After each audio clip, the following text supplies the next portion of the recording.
Hello guys, আসসালামু আলাইকুম। করতে চেয়েছিলাম রেসিপি ভিডিও, কিন্তু কি করলাম নিজেও জানি না।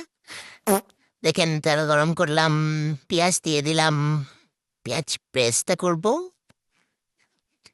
এই যে পেস্টটা হয়ে গেল তুলে নিলাম, দিয়ে দিলাম চিকেন। চিকেনগুলো বেশি নরম, তাই বেশি ভাজা যাবে না, নয়তো ভেঙে যাবে। এই যে চিকেন দিয়ে দিলাম, এই যে হয়ে গেল চিকেন। ব্রাউন কালার তুলে নিলাম, দিয়ে দিলাম হচ্ছে বেরেস্তা, ইয়োগurt দিয়ে দিচ্ছি।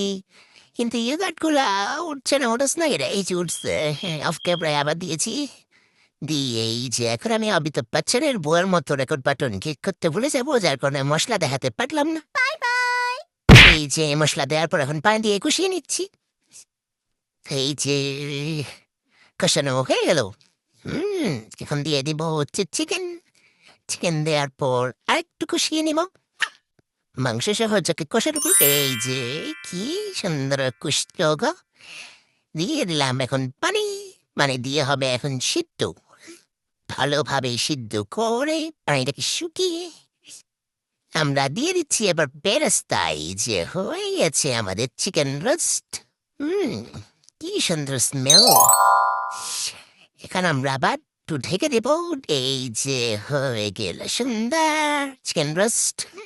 দেখো, সাথে আমি রান্না করেছি ডিমের মাছ সালাদ।